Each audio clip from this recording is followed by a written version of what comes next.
नमस्कार, मी वृषाली पाटील. महाराष्ट्र कॉलिंगमध्ये आपल्या सर्वांचं मनापासून स्वागत.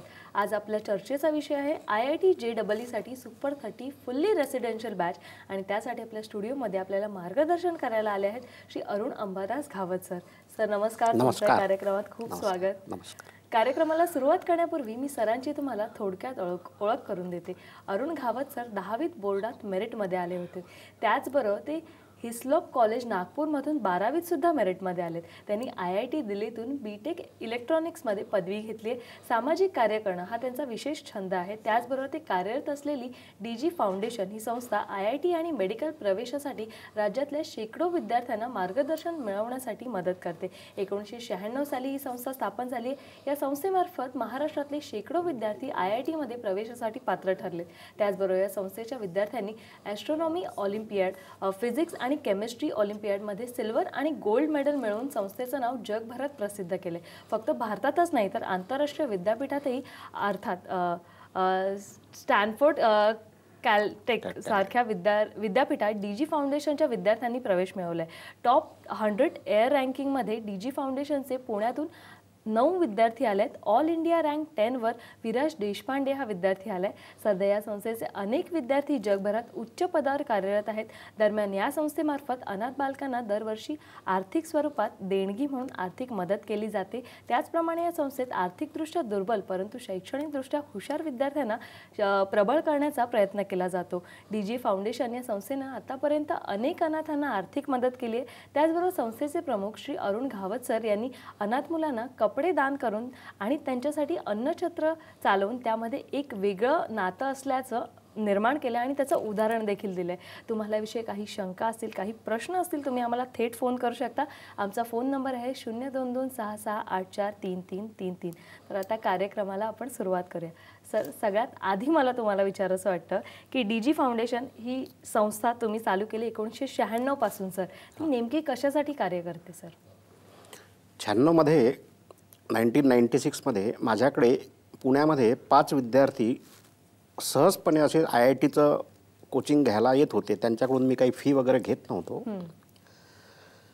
त्या 5 विद्यार्थ्यांपैकी 3 विद्यार्थी त्या वर्षी IIT मध्ये पास झाले. पूर्ण पुण्यातून टोटल 5 विद्यार्थी पास झाले. 5 पैकी 3 विद्यार्थी हे माझे होते. त्यामुळे आणि त्यातला एक विद्यार्थी विजय कोडेकरांचा होता, जे सकाळचे संपादक होते. आणि मग कोळेकरांनी फ्रंट पेजला सकाळमध्ये ती माझी बातमी छापली.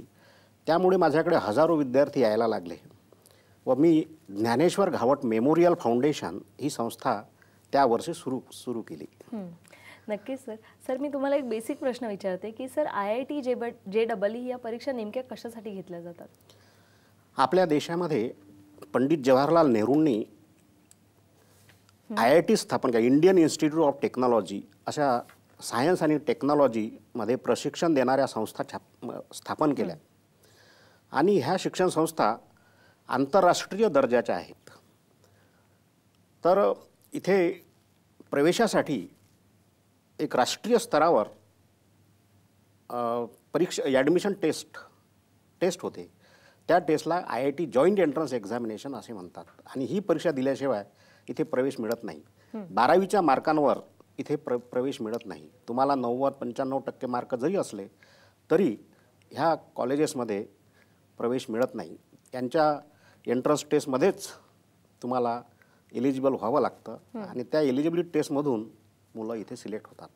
नक्कीच सर. सर प्रेक्षकांमध्ये खूप कधी गैरसमज असतात की आपल्याला ही परीक्षा नाही देता येणार, म्हणजे खूप कठीण असतील किंवा काही गैरसमज असतात. त्यामुळे या ज्या परीक्षा आहेत त्यांचं स्वरूप आणि अभ्यासक्रम नेमका कसा असतो? त्यांचा अभ्यासक्रम म्हणजे 12वीपर्यंत CBSE बोर्ड 12वीपर्यंतचं जे सिलेबस आहे 11वी-12वी हे सिलेबस हा अभ्यासक्रम म्हणजे ह्या प्रवेश परीक्षेचा सिलेबस. परंतु या परीक्षेचं स्वरूप हे थोडं वेगळं आहे. 11वी-12वीमध्ये जसं डायरेक्ट प्रश्न विचारतात, क्वेश्चन आन्सर, सब्जेक्टिव्ह आन्सर असतात, असं इथे नाही. इथे मल्टिपल चॉईस क्वेश्चन्स MCQs असतात. आणि हे प्रश्न असे असतात ते अप्लिकेशन बेस्ड, म्हणजे डायरेक्ट फॉर्म्युला बेस्ड नसतात.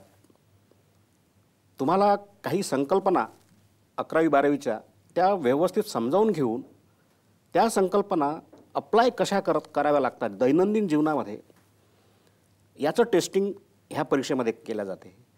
त्याच्यामुळे विद्यार्थ्यांना ही परीक्षा कठीण वाटते. ॲक्च्युली ती परीक्षा कठीण नाही, पण आपला पॅटर्नच असा आहे 1ली ते 12वीपर्यंतचा घोकमपट्टी, घोका आणि ओका. त्यामुळे मुलांचं लॅटरल थिंकिंग हे डेव्हलप होत नाही आणि ते लॅटरल थिंकिंग डेव्हलप होण्यासाठी मुलांनी अतिशय tough problem, application based problems solve करणं फार आवश्यक आहे आणि तेव्हाच ह्या परीक्षा त्यांना सोप्या जाऊ शकतात. नक्की सर. सर JEE मेन्स आणि ॲडव्हान्स अशा 2 परीक्षा असतात, मग त्या का घेतल्या जातात आणि कशासाठी घेतल्या जातात? JEE मेन ही परीक्षा CBSE बोर्डद्वारे घेतल्या जाते. ह्या परीक्षेमध्ये जवळपास 15 लाख विद्यार्थी बसतात पूर्ण देशामध्ये आणि ह्या 15 लाख विद्यार्थ्यांपैकी टॉप 1.5 लाख 1.5 लाख ह्या विद्यार्थ्यांना परत एक IITची परीक्षा द्यावी लागते ॲडव्हान्स. त्याला JEE ॲडव्हान्स म्हणतात.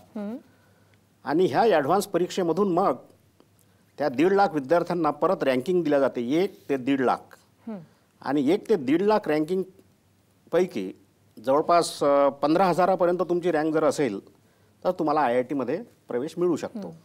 नक्की सर. कार्यक्रमात आपल्याला पहिला फोन आलेला आहे. सदानंद आपल्याशी बोलतात पुण्याहून. बोला सदानंद. हॅलो. हॅलो. हां बोला. हा, माझा प्रश्न असा होता की ही जी एक्झाम असते JEEची आता IIT इन्स्टिट्यूट मध्ये, तर यांची पात्रता काय असते आणि याच्यासाठी प्रिपरेशनसाठी ऑनलाईन फॉर्म असतात की असं आपल्याला कुठल्या संस्था किंवा जसं आपण शाळेमध्ये ऍडमिशन करतो तशी काय प्रोसिजर काय असते नेमकी? काय सांगाल सर? ह्या परीक्षा ऑनलाईन पण होतात आणि ऑफलाईन पण होतात आणि यांच्या डेट्स, त्यांचं सिलेबस याविषयी IIT JEE ह्या वेबसाईटवर जायचं किंवा एखादी IIT बॉम्बे, IIT दिल्ली यांच्या वेबसाईटवर जायचं आणि त्यांच्या वेबसाईटवर ह्या एंट्रन्सविषयी माहिती दिलेली असते. ती सगळी माहिती नोट करून मग ती परीक्षा द्यावी लागते. नक्की सर. सर आपण पुन्हा आपल्या विषयाकडे येऊया. सर मला तुम्हाला पर्सनली विचारायचं वाटतं की विद्यार्थ्यांनी IITकडेच का भर द्यावा? IIT ह्या इंटरनॅशनल लेव्हलच्या संस्था असल्यामुळे इथे जाणारी विद्यार्थी एक तर यांना जॉब लवकर मिळतात आणि मोठमोठ्या फॅट सॅलरीजचे जॉब मिळतात. एक हे अट्रॅक्शन. आणि इथलं इन्फ्रास्ट्रक्चर हे अतिशय उत्कृष्ट असल्यामुळे, आंतरराष्ट्रीय दर्जाचं असल्यामुळे इथून निघणारे सायंटिस्ट आणि टेक्नोक्रॅट्स हे आंतरराष्ट्रीय लेव्हलचे असतात. यांना इंटरनॅशनल मार्केटमध्ये, इंडस्ट्रीजमध्ये फार डिमांड असते. त्यामुळे IITमधून BTech करणं हे केव्हाही उचित ठरेल आणि फायद्याचं पण ठरते आणि मुलांचं करिअर हे फार ब्राईट राहते. सर फुल्ली रेसिडेन्शियल अशा तुम्ही बॅचेस सुरू केलेल्या आहात, मग DG फाउंडेशनविषयी थोडंसं सांगू शकाल का प्रेक्षकांना? DG फाउंडेशन म्हणजे ज्ञानेश्वर घावट मेमोरियल फाउंडेशन. माझ्या भावानी मला IITत पाठवलं हाल अपेष्टा सहन करून. त्याच्या स्मृतिप्रित्यर्थ मी ही संस्था तयार केलेली आहे आणि ह्या संस्थेमध्ये मी आता सध्या एक हॉस्टेल बांधलेलं आहे. त्या हॉस्टेलमध्ये महाराष्ट्राच्या कानाकोपऱ्यातून हुशार विद्यार्थी सिलेक्ट करून त्यांना हॉस्टेलमध्ये ठेवणार आम्ही आणि तिथे हॉस्टेलमध्ये ठेवून 2 वर्ष त्यांचं कंटिन्युअस त्यांना डांबून ठेवून प्रिपरेशन करून घेणार, जेणेकरून 30च्या 30ही मुलं IITत गेली पाहिजे असं माझं स्वप्न आहे. नक्कीच सर, तुमचं स्वप्न नक्कीच पूर्ण होईल. सर 1996 पासून तुम्ही ही संस्था सुरू केली आहे, मग आत्तापर्यंतचा प्रवास सर कसा राहिला? 1996 ते 95 ह्या पिरियडमध्ये माझ्याकडे भरपूर विद्यार्थी असायचे, पण 2015 नंतर 2005 नंतर मी थोडे कमी केले विद्यार्थी आणि ह्या पिरियडमध्ये भरपूर विद्यार्थी, शेकडो विद्यार्थी IITमध्ये गेले. ज्यांना IITमध्ये मिळालं नाही त्यांना ते काही BITS पिलानीमध्ये गेले. ज्यांना BITS पिलानी मिळालं नाही ते COEP किंवा रिजनल इंजिनिअरिंग कॉलेजेसमध्ये तर नक्कीच गेले. म्हणजे DG फाउंडेशनमध्ये प्रवेश घेणारा विद्यार्थी तो नक्कीच government engineering college, state government engineering college, BITS Pilani किंवा IIT अशा कॉलेजेसमध्येच प्रवेश मिळाला. नक्कीच सर. कार्यक्रमात आपल्याला एक फोन आलेला आहे. प्रसाद आपल्याशी बोलतायत अमरावतीहून. बोला प्रसाद. मॅम माझा प्रश्न. बोला. हॅलो सर, त्यांचा ॲक्च्युअली कट झाला फोन, पण त्यांनी प्रश्न सांगितलेला IITमध्ये आरक्षण आहे का असा त्यांचा प्रश्न होता. सर काय उत्तर द्याल सर? IITमध्ये आरक्षण आहे 15% SC, 7.5% ST आणि 28% OBC असं 3 प्रकारे रिझर्वेशन आहे. नक्की सर. सर, जेव्हा परीक्षेची तयारी करतात विद्यार्थी तेव्हा कसं टाइम टेबल असावं, म्हणजे तुम्ही विद्यार्थ्यांना काय सल्ला द्याल की कसा त्यांनी अभ्यास करावा या परीक्षांचा? ह्या परीक्षाचं सिलेबस म्हणजे 11-12 CBSE बोर्ड.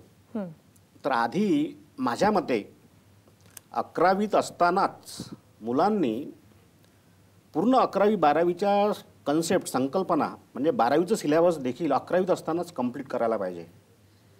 आणि मग 12वीत असताना केवळ प्रॉब्लेम सॉल्विंग म्हणजे 11वीत असताना पूर्ण 11th आणि 12thचं PCM सिलेबस संपलं की 12वीत असताना केवळ टफ अप्लिकेशन बेस्ड प्रॉब्लेम्स, शेकडो म्हटल्यापेक्षा हजारो प्रॉब्लेम्स टॉपिक वाईज त्यांनी सॉल्व केले पाहिजे आणि भरपूर परीक्षा देऊन सराव केला पाहिजे. सराव केल्याशिवाय ह्या परीक्षेत यश मिळत नाही. नक्की सर. सर, तुम्हाला IIT आणि JEE याच ह्याच्यावर संस्था का सुरू करावीशी वाटली सर? कारण अजूनही ऑप्शन्स होते सर. हे अचानकपणे घडलं. जसं मी सांगितलं 96 मध्ये मी MIT इंजिनिअरिंग कॉलेजला प्रोफेसर होतो. तर काही विद्यार्थ्यांना असं कळलं की बुवा हा घावट BTech आहे IIT दिल्लीमधून, म्हणून काही विद्यार्थी माझ्याकडे आले. त्यातला एक विद्यार्थी म्हणजे कुडेकरांचाच मुलगा. तशा 5 विद्यार्थ्यांना मी शिकवलं फुकट, म्हणजे काही पैसे वगैरे न घेता शिकवलं मी त्यांना. आणि 5 पैकी एकदम 3 विद्यार्थी झाले. आणि पुण्यामध्ये त्यावेळेस फक्त 5च विद्यार्थी, 5 पैकी 3 माझे विद्यार्थी. त्यामुळे मला ती पब्लिसिटी फार मिळाली आणि हजारो लोक माझ्याकडे आले. मग मी माझ्या भावाच्या प्रित्यर्थ ही संस्था उघडली. नक्कीच सर. कार्यक्रमात आपल्याला फोन आलेला आहे. संस्कृती आपल्याशी बोलतायत पुण्याहून. बोला संस्कृती. सर, नेटवर्कमुळे फोन कट झाला. मला तुम्हाला अजूनही काही प्रश्न विचारायचे आहेत, पण महाराष्ट्र कॉलिंगमध्ये सध्या वेळ झाली आहे छोट्याशा ब्रेकची.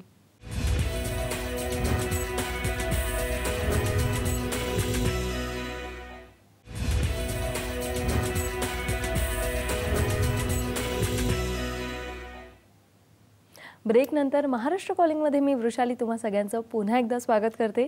कार्यक्रमात आपल्याला एक फोन आलेला आहे. संस्कृती आपल्याशी बोलतायत पुण्याहून. बोला संस्कृती. हॅलो सर, मी आता 12वीची स्टुडंट आहे आणि माझं काही आजारपणामुळे मी यावर्षी 12वीचा फॉर्म भरलेला नाही, गॅप टाकलेला आहे. आणि पुढच्या वर्षी मग मला JEE द्यायची आहे, तर त्याची तयारी कशी करायची? आणि माझं 10वी पर्यंत माध्यम मराठी माध्यम होतं. काय सांगाल सर? हां, 10वी पर्यंत तुझं मराठी माध्यम, पण PCM सायन्स आणि मॅथमॅटिक्स हे देखील मराठीत होतं का? नाही, सायन्सला घेतलं होतं मी. माझा PCM ग्रुप होता आणि कम्प्युटर सायन्स आम्ही आणखीन एक ठेवलेला होता. हां, आणि यावर्षी तू 12वीचा फॉर्म भरला नाही? नाही भरला सर. ठीक आहे. आता तुझ्याजवळ अजून आता म्हणजे अजून 1.5 वर्ष आहे प्रिपरेशनसाठी इथून पुढे. तर आता पहिल्यांदा तू 11वीचं सिलेबस, ट्रिग्नॉमेट्री वगैरे हे चांगलं व्यवस्थित, ट्रिग्नॉमेट्री, व्हेक्टर्स हे टॉपिक परत एकदा छान करून मग 12वीचं थिअरी पहिल्यांदा कंप्लीट कर. हो सर, मला IIT मध्ये आर्किटेक्चरची ब्रँच हवी आहे. हां, तर पण हे 12वीचं मॅथमॅटिक्स वगैरे केल्याशिवाय तुला आर्किटेक्चरला पण प्रवेशासाठी ते एलिजिबिलिटी क्रायटेरिया असतो, मॅथ्स देखील. तर 12वीचं मॅथमॅटिक्स कंप्लीट करून व्यवस्थित एक 7-8 महिने केवळ प्रॅक्टिस कर, सराव केल्याशिवाय ह्या परीक्षेमध्ये यश प्राप्त होत नाही. आणखी त्याच्या आपल्याला जर ते ॲडव्हान्स आणि मेन तुम्ही थोडी माहिती सांगितली तर कसं असतं? हो, तर एप्रिलच्या पहिल्या आठवड्यात JEE मेन्स असते. पहिल्या आठवड्यात जो पहिला संडे पडतो त्या संडेला JEE मेन्स परीक्षा असते. आणि मेच्या लास्ट वीकमध्ये ॲडव्हान्सची परीक्षा असते. याचे फॉर्म ऑक्टोबर-नोव्हेंबरमध्ये निघतात आणि लास्ट डेट जवळपास 15 जानेवारी किंवा 1 फेब्रुवारी असं असते. तर याची सगळी माहिती IIT बॉम्बे किंवा IIT दिल्लीच्या वेबसाईटवर जायचं आणि तिथे IIT JEE एंट्रन्स एक्झामिनेशन त्याच्यावर क्लिक केल्यानंतर ही सगळी माहिती, सिलेबस, डेट्स सगळं मिळते. ते बघायचं. नक्कीच सर, तुमच्या मार्गदर्शनाचा तिला खूप खरंच उपयोग होईल. सर, माझा पुढचा प्रश्न आहे तुम्हाला की या परीक्षेची तयारी करण्यासाठी सर DG फाउंडेशनने कोणता नेमका उपक्रम राबवलेला आहे? DG फाउंडेशनमध्ये ह्या परीक्षेसाठी आम्ही वेगवेगळ्या पद्धतीनं तयारी करून घेतो मुलांची. जसं क्लासेसमध्ये फक्त टीचर येतात, शिकवतात आणि घरी चालले जातात, मुलांना नोट्स देतात, परीक्षा घेतात. पण DG फाउंडेशनमध्ये मी असं करत नाही. DG फाउंडेशनमध्ये टीचिंग कन्सेप्ट्स क्लिअरिंगवर भर, संकल्पना मुलांच्या एकदम क्लिअर झाल्या पाहिजे, त्याच्यावर एक पहिला भर. त्यानंतर त्या संकल्पनेवर भरपूर प्रश्न त्याची प्रॅक्टिस करून घेतो. प्रॅक्टिस करून घेतल्यानंतर मग आपण त्यांना टेस्ट देतो, एक छोटीशी टेस्ट, टॉपिक वाईज टेस्ट देतो. टेस्टचे मार्क पॅरेंट्सना कळवतो. टेस्ट झाल्यानंतर मुलांना एक, त्याला आता याला पियर ग्रुप प्रेशर म्हणतो, पियर ग्रुप प्रिपरेशन. पियर ग्रुपचा देखील फार फायदा होतो मुलांना. कारण मी जेव्हा 30 मुलं घेतो तर त्या 30 मुलांमध्ये 10-12 मुलं अतिशय हुशार असतात. तर त्या मुलांच्या नॉलेजचा देखील बाकी मुलांना फायदा होतो. मग मुलांना टॉपिक वाईज टॉपिक देऊन त्यांना सेमिनार घ्यायला सांगतो. म्हणजे ती मुलं काय करतात, त्या टॉपिकवर वेगवेगळ्या पुस्तकांमधून टफ प्रॉब्लेम्स आणतात क्लासमध्ये आणि मग ते सेमिनार घेतात. बाकीच्या वेळेस 3 तास आमचं लेक्चर असते शिक्षकांचं, बाकीचे 3 तास हे मुलं आपसात चर्चा करतात आणि डिस्कशन करून मग समजा त्यांना काही अडचण असेल तर ते शिक्षकांकडे येतात. तर याला म्हणतात पियर ग्रुप प्रिपरेशन. आणि त्यानंतर DG फाउंडेशनने एक लायब्ररी तिथे ओपन केलेली आहे आणि त्या लायब्ररीमध्ये भारत देशामध्ये जेवढं लिटरेचर आहे IITचं ते सगळं लिटरेचर आम्ही तिथे ठेवलेलं आहे. नक्कीच सर, याविषयी आपण बोलणारच आहोत, पण कार्यक्रमात आपल्याला एक फोन आलेला आहे. नितीन आपल्याशी बोलतायत नंदुरबारहून. बोला नितीन.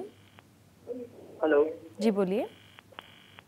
हाँ मैम, मेरा क्वेश्चन ये था कि IIT और जे लेवल जो एग्जाम है उसमें हर एक क्वेश्चन को कितना टाइम लेना चाहिए? काय सांगाल सर? त्यात आता 3 तासाची परीक्षा असते आणि जवळपास प्रत्येक विषयावर